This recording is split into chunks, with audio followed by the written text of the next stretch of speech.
Okay, we are presenting on positive adaptation to life-changing events.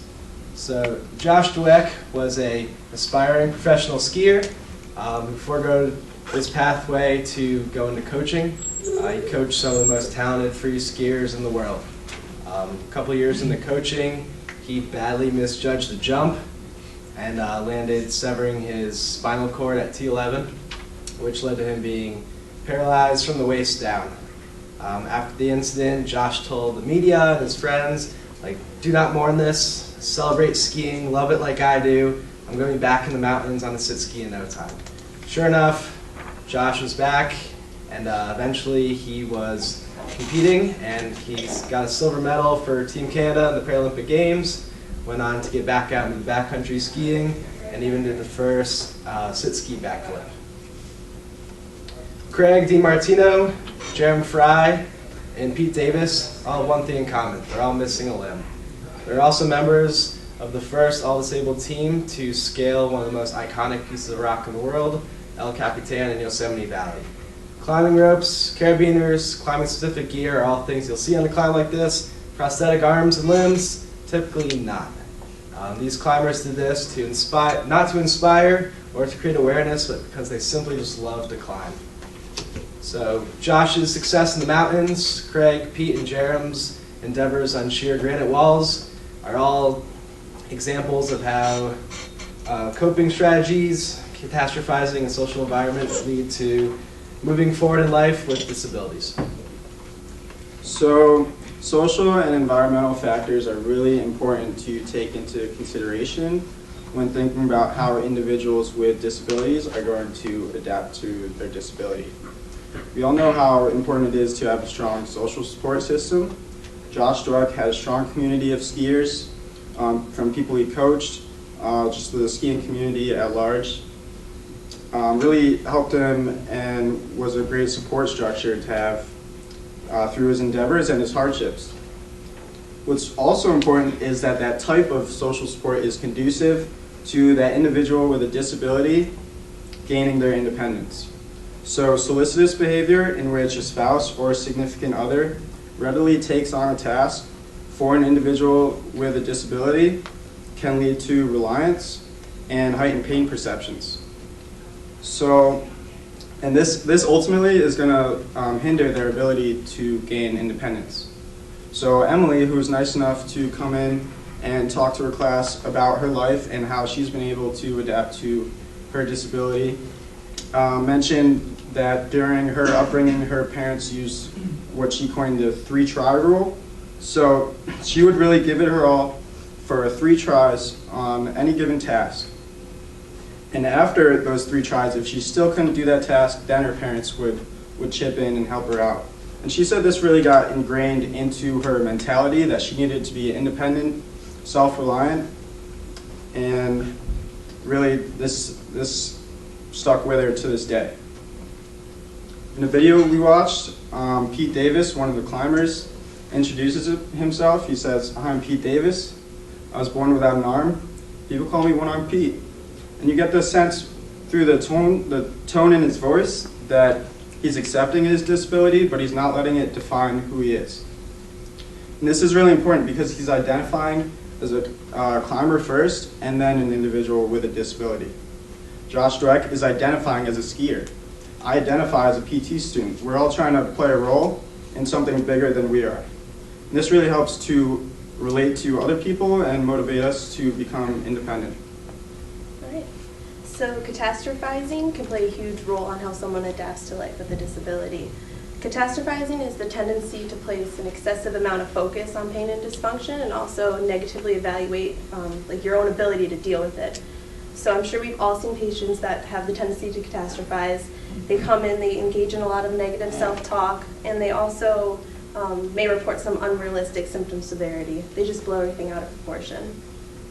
Overall, catastrophizing is a lot more harmful than helpful, and one of our studies found that individuals that had less of a tendency to catastrophize also had much lower levels of self-reported disability.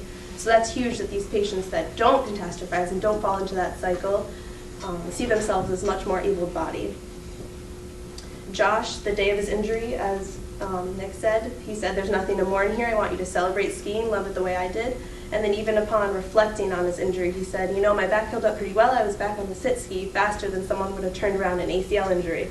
And we know from a medical standpoint that a spinal cord injury is way more severe than an ACL tear, but he didn't fall into that cycle. He just took it as what it was. He was back doing what he loved. So coping strategies can also play a huge role. There's positive and negative coping strategies. The more negative ones are also referred to as maladaptive coping strategies. These patients tend to remain more passive, and it's also associated with more negative outcomes. So some of these tendencies are to rest and guard the affected body part way past the point of acute, way past the point of the acute phase. Also, to always ask for assistance with tasks, even if you don't try them yourself first. And then these patients also have the characteristic of believing that their outcomes are directly affected by an external force, such as fate or luck. More positive coping strategies are what we really like to see in our patients. With these strategies, patients are much more active and they self-manage. So some of these strategies are task persistence, like Jamie talked about with Emily who came in. Pacing and breaking the tasks into different parts so that they can still do them themselves. It just might be in a different adaptive way. And then engaging in more positive self-talk and overall just accepting their disability. So Pete, one of the climbers, couldn't have said it any better. The right attitude in one arm will beat the wrong attitude with two arms every time. Up to this point, Jamie talked about positive social environment. Kayla brought in positive coping strategies and strategies to not catastrophize. Right? And those are all three positive factors influencing the recovery of these individuals. It's easy to see in these athletes, right? We got the rock climbers who are going up these crazy walls. They're doing big wall climbing. Big wall climbing, for those of you who don't know, it's a multi-day climbing event. So you're hauling pounds and pounds of gear up this wall. You're sleeping suspended to the wall, and you're climbing thousands, several thousand feet by the end of it. Very grueling endeavor. So it's easy to see how these factors relate with these guys and see their motivating factors, right? But it's not always apparent in somebody that we typically see, right? We don't typically see the athlete who's type A personality, internally driven. Those are the patients that we like to see, right? We basically don't have to do anything. They're gonna get better regardless because they're gonna push themselves. So if we take the patients that we typically see, right, like this guy over here, he's a diabetic, he just lost his leg, right? A little bit overweight, maybe he has some depression, some anxiety, and all those factors are kind of rolling in, and he's gonna be a lot harder to motivate than some of those athletes. Okay, so if we go back to those athletes, what makes the difference for them? And what makes the difference is this idea of the big wall. The big wall is their motivating factor. The social environment, the coping, the strategies against catastrophizing, those all lead them to the big wall. But having that big wall, that center motivating factor, is really what is going to push them to have a positive adaptation to their new body. And so if we go back to this other guy, right, you need to find his big wall.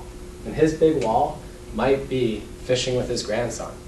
Maybe that's what he wants to get back to. So you're going to work on standing up for a long time, maybe walking out to his favorite fishing spot. Finding that motivating factor is the final key. So you can do family education on non-solicitous social environment like Jamie was talking about. You can teach the patient positive coping strategies. You can teach them strategies not to catastrophize. But at the end of the day, if you're not finding that big wall in that patient, you're not going to have as positive outcomes. And everybody has a big wall. Everybody in this room has a big wall. It's what drives us. It's what pushes us through every day and everyday struggles. And it's just more important when you get something like a life-changing event. And so having a life-changing event, you want to make sure that you have that social environment, you have the coping strategies, the non-catastrophizing, And finally, that big wall.